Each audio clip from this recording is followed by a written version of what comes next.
So ayun, okay, KGX, ano nangyari? No, ano nangyari sa Bitcoin, mga lodi? Pero tulad ng sinabi ko sa inyo kahapon, no, kung napanood niyo yung video natin, okay? Kung napanood niyo yung video natin at nandirito kayo sa ating Telegram, tingnan niyo ha.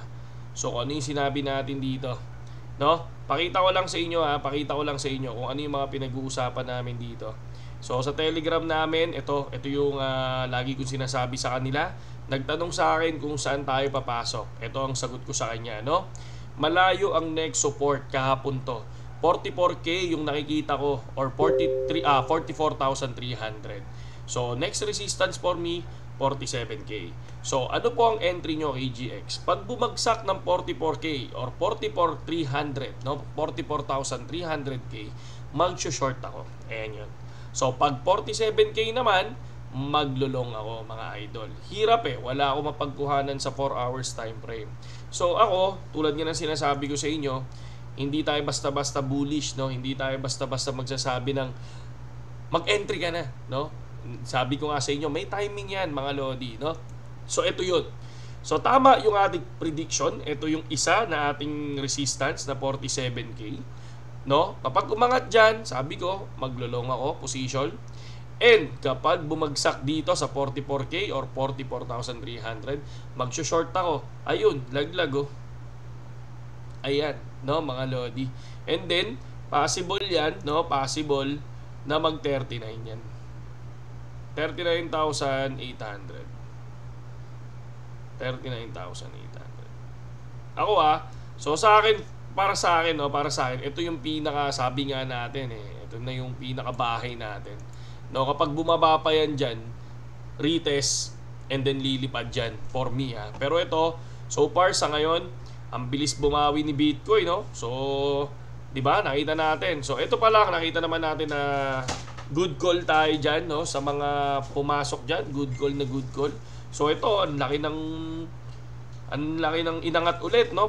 From 41,900 to 42,800. So 1k USDT kaagad ang inangat. So tingnan nyo yung mga ibang nagsabi, no? So ito, sabi ni Crypto Rover, who is dumping Bitcoin? Mga lodi, sabi niya, no? Pero ito, sabi ko nga sa inyo, minsan, bakit kayo naniniwala sa mga sinasabi ng iba, di ba? Dapat may sarili kayo analysis. Tulad ng sinabi nito, ito, ayan ETF are ready to be approved before January 10. Di ba? Are ready to be approved before January 10. So, puro good news, di ba? 300,000 Bitcoin long position got wiped. I just got wiped, no? Ibig sabihin, ito yung not sure kung ito yung sa short position ngayon, no? Sabi niya, the Bitcoin spot ETF is not priced in, no? So, dahil daw lilipad daw.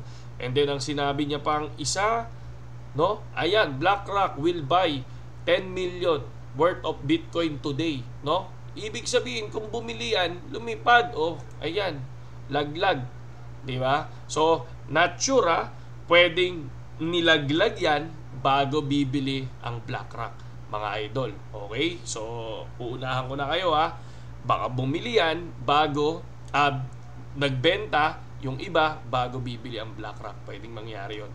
So far ako, hindi ko pa nakikita sa ngayon, hindi pa tapos ang 4 hours time frame na to. Hindi pa kampante si Bitcoin, no? Wala pang nangyayaring kumbaga up and down pa lang ngayon. So ang gagawin ko muna ngayon, stay put lang muna, no? Stay put lang muna ako. So tama yung support na binigay natin, profit is profit. So pakita lang din natin yung ibang mga news. Eto, so sabi naman ni Crypto GBR, no, mga whales to. 60k pending this month, I said in my pin tweet on November 23. So, ang kulit nito. So, pero magaling naman sila. So, ito sabi niya, tumama siya ng November, 38k. Tapos December, 45k. Hindi, January 1 nag 45k. So, niloloko tayo nito. So, hindi yan 45k ng January to dito nag 45k yan. So, January 1 sa US. Sure ball. So, yun yung nangyari. Best time for altcoin. Tulad na sinabi ko ako, hindi ako naniniwala sa mga news. Binabasa ko lang yan and then analyze. So, tinitingnan ko kung ano yung pwedeng mangyari. Diba? Kaya nga, pagka pumasok kayo sa ganitong platform, sa BitGet or kahit sa anong platform, ito yung platform na nakikita nyo So, pag pumasok kayo dito, may mga coins na pwede kayo mag-practice. no? Bibigyan kayo niyan. Ito nga, oh, tingnan nyo sa Telegram natin. Oh, ito, pakita ko sa inyo, ha. Sa Telegram natin, nagpa-practice siya. Pumasok siya dito sa BitGet and then nagpa-practice. Tingnan nyo, pakita ko sa ito. Ayan, katulad niya, no? So, ayan, yun yung coin niya, no? Hindi yan original coin, no? Hindi yan asset talaga, no? Nag-practice siya, tingnan mo, 300%, 183,000, 84,000. Diba? Tapos tinanong ko, grabe, no? Sabi niyo, demo lang po yan. So, may mga demo coin. So, may mga demo coin na pag pumasok kayo sa BitGet, pwede kayo mag-practice, di ba? So, pag sureball na kayo, yun, doon kayo mag-deposit, mga idol, di ba? So, yung link natin nasa description lang, mga idol, no? Yun na yung gamitin nyo para at least, di ba? Sama-sama tayo saan?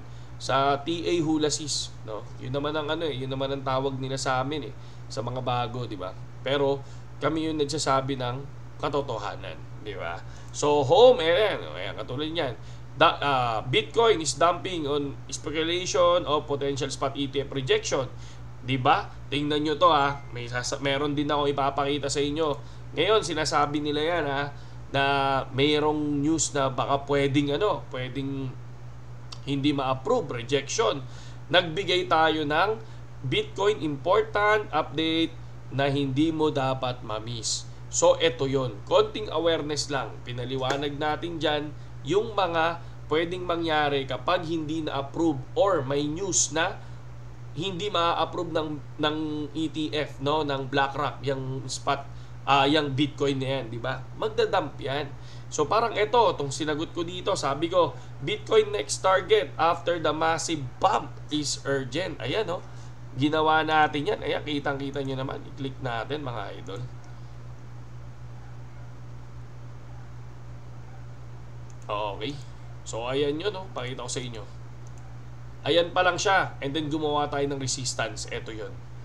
Ayan yung resistance na ginawa natin. Nasabi ko, pag bumagsak dyan, short. Ayun. Laglag, di ba?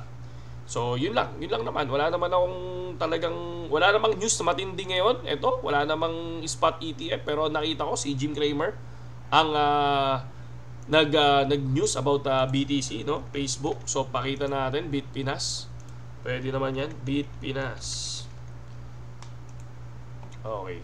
So, tingnan natin kung bakit daw nag-dump. So, ayan, no? Bitcoin value drop by 8% following an interview with Jim Cramer, as well known as financial commentator. So, ibig sabihin, wag niyong sinisino si Jim Cramer, no? Katulad ng mga nasa crypto, talagang sinisino nila to. No, pero tingnan mo, ang laki din ng niya sa cryptocurrency. Magsalita lang to, tingnan mo, dump. Di ba? So, yun lang. Sa ngayon, KGX, at hintayin muna natin kung ano nangyayari ngayon. No? So, bago ako, ito, support ko to, no? 39,800. No? Yan, pinaka-support natin. Pag hindi niya naabot yan, mga idol, or pumunta lang dito, hindi niya nalagpasan yan, maglulong ako. Ibig sabihin, reject, mga lodi. No? So dito wala pa akong wala pa akong TA ngayon. So mamaya gagawa ako and post ko tomorrow. No, yun lang sa akin KGX sa mga tropa, no. Sa mga laging subscribers natin, sa mga laging nanonood sa video natin, maraming salamat sa inyo, mga idol. No? So ganoon talaga, no, kahit na nawala yung YouTube channel natin na malaki. So nandito pa rin yung iba, mga idol, no. Saludo sa inyo at sa mga bago lang, please like and subscribe na lang, no, kung nagustuhan niyo yung mga video natin, no. So yun lang sa ngayon, KGX. Magandang gabi sa inyo lahat.